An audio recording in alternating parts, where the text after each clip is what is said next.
നമസ്കാരം. ബ്രിട്ടീഷ് വാർത്തകളിലേക്ക് സ്വാഗതം. പേര് വെളിപ്പെടുത്താൻ ആഗ്രഹിക്കാത്ത വ്യക്തിയുടെ സഹായത്താൽ ഒരു വിദ്യാർത്ഥിനിക്ക് നാട്ടിലേക്ക് ടിക്കറ്റ്. പഠനത്തിൽ വളരെ മികവ് പുലർത്തുന്ന ഇന്ത്യയിലെ കുട്ടികൾക്ക് British Council for Indian student ഏർപ്പെടുത്തിയിരിക്കുന്ന സ്കോളർഷിപ്പിന് അർഹമായ ബർമാങ്ങിലെ സിറ്റി യൂണിവേഴ്സിറ്റി ഇന്റർനാഷണൽ ബിസിനസ്സിൽ മാസ്റ്റേഴ്സ് ചെയ്യാനെത്തിയ ഒരു വിദ്യാർത്ഥിനിക്കാണ് ഈ ഭാഗ്യം കിട്ടിയത്. ഇന്ത്യയിൽ നിന്നും 3 പേരിൽ തിരഞ്ഞെടുക്കപ്പെട്ട ഒരു വിദ്യാർത്ഥിനിയായിരുന്നു ഈ പെൺകുട്ടി. ഇക്കഴിഞ്ഞ മാർച്ചിൽ ഏറ്റവും കൂടുതൽ മാർക്ക് ലഭിച്ച ഡിസ്റ്റിങ്ഷനോട് കൂടി പാസ്സാവുകയും ചെയ്തു. ട്യൂഷൻ ഫീസ് സ്കോളർഷിപ്പായി ലഭിച്ചതിനാൽ ഇവിടുത്തെ വാടകയ്ക്കും ജീവിത ചിലവിനുമായി ചെറിയൊരു ജോലി കണ്ടെത്തുകയും ചെയ്തിരുന്നു. എന്നാൽ കോവിഡിന്റെ പ്രത്യാഘാതങ്ങൾ നിമിത്തം 2.5 മാസം മുൻപ് ജോലി നഷ്ടപ്പെടുകയും കയ്യിൽ അവശേഷിച്ചിരുന്ന പൈസ കൊണ്ട് കഷ്ടിച്ച് 1 മാസം പിടിച്ചു നിന്നുവെങ്കിലും തുടർന്ന് ഭക്ഷണത്തിനും വാടകയ്ക്കും സുഹൃത്തുക്കൾ ചേർന്ന് സഹായിക്കുകയായിരുന്നു. മാതാപിതാക്കളുടെ ഏക മകളായ ഈ വിദ്യാർത്ഥിനിക്ക് കുടുംബത്തിന്റെ ഭാരവും ഇപ്പോൾ ഏൽക്കേണ്ടി വന്നിരിക്കുന്നു. കുടുംബത്തിന്റെ ഏക അത്താണിയായിരുന്ന പിതാവിന് അസുഖം ബാധിച്ച് കിടപ്പിലാവുകയും ചെയ്തു. വിസയുടെ കാലാവധിയും കഴിഞ്ഞ ഈ വിദ്യാർത്ഥിനിയുടെ പിതാവിന്റെ ഓപ്പറേഷൻ അടക്കമുള്ള ചികിത്സയ്ക്ക് ഭാരിച്ച തുകയും നാട്ടിൽ ആവശ്യമാണ്. നാട്ടിൽ അത്യാവശ്യമായി ചെന്നെത്തുകയും പിതാവിന്റെ ചികിത്സയും ഒരു ജോലി കണ്ടെത്തി കുടുംബത്തിന്റെ സംരക്ഷണം ഏറ്റെടുക്കുകയാണ് ഈ വിദ്യാർത്ഥിനിയുടെ ലക്ഷ്യം. ഇപ്പോൾ ഇന്നലെ 151 പേർ കൂടി മരിച്ചതോടെ കൊറോണയിൽ UK-യിൽ മരിച്ചവരുടെ ഔദ്യോഗിക എണ്ണം 41,279. ഇന്നലെ ബ്രിട്ടനിൽ രേഖപ്പെടുത്തിയത് 151 കോവിഡ് മരണങ്ങളായിരുന്നു. മാർച്ച് 19 ശേഷം വ്യാഴാഴ്ചകളിൽ രേഖപ്പെടുത്തുന്ന ഏറ്റവും കുറഞ്ഞ മരണസംഖ്യയാണിത്. കോവിഡ് സ്ഥിരീകരിച്ചതിൽ മരിച്ചവരുടെ എണ്ണം കഴിഞ്ഞ വ്യാഴാഴ്ച രേഖപ്പെടുത്തിയ മരണസംഖ്യയേക്കാൾ 14% കുറവാണെന്ന് ആരോഗ്യവകുപ്പ് അറിയിച്ചു. മാത്രമല്ല ഇന്നലെ രേഖപ്പെടുത്തിയ 245 മരണങ്ങളെക്കാൾ വളരെ കുറവും. ഇതനുസരിച്ച് ബ്രിട്ടനിൽ ഇതുവരെ കോവിഡ് മൂലം മരണമടഞ്ഞവരുടെ എണ്ണം 41,279 ആയിരിക്കുന്നു. ഇത് ഔദ്യോഗിക കണക്കാണ്.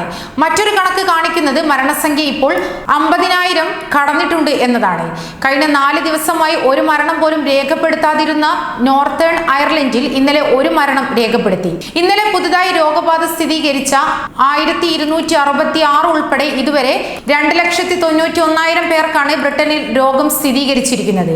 എന്നാൽ കോവിഡ് മൂലം ആശുപത്രികളിൽ പ്രവേശിക്കപ്പെടുന്നവരുടെയും ഇന്റൻസീവ് കെയറിൽ എത്തുന്നവരുടെയും എണ്ണം കാര്യമായി കുറയുന്നുണ്ട് എന്നതാണ് ആരോഗ്യ സെക്രട്ടറി അറിയിച്ചു. അതുപോലെ കഴിഞ്ഞ ആഴ്ച രേഖപ്പെടുത്തിയ മരണം മാർച്ച് 28 അവസാനിക്കുന്ന ആഴ്ച ശേഷമുള്ള ഏറ്റവും കുറഞ്ഞ പ്രതിവാര മരണസംഖ്യയായിരുന്നുവെന്നും അദ്ദേഹം പറയുന്നു. കറുത്ത വർഗ്ഗക്കാരെ ഭയന്ന് പൂർവികരുടെ പ്രതിമകൾക്കെല്ലാം സംരക്ഷണം. ലണ്ടൻ നഗരം മറ്റൊരു വാരാന്ത്യ പ്രക്ഷോഭത്തിന് വേദിയാകാൻ ഒരുങ്ങുമ്പോൾ സെനഡോഫും വിൻസ്റ്റൺ ചർച്ചിലിന്റെ പ്രതിമയും സംരക്ഷിക്കാൻ ജോലിക്കാർ തയ്യാറായി കഴിഞ്ഞിരിക്കുന്നു.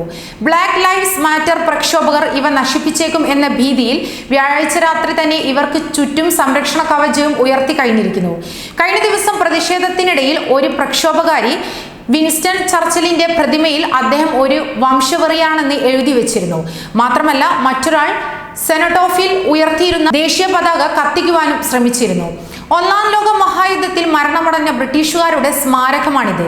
ബ്ലാക്ക് ലൈവ്സ് മാറ്റർ പ്രക്ഷോഭകരെ നേരിടാൻ തീവ്ര വലതുപക്ഷക്കാരും നഗരത്തിൽ ഇറങ്ങാൻ ഇടയുണ്ട് എന്ന ഭീതിയിലാണ് ഇപ്പോൾ ഈ ചരിത്ര സ്മാരകങ്ങൾക്ക് സംരക്ഷണം ഏർപ്പെടുത്തുന്നത്.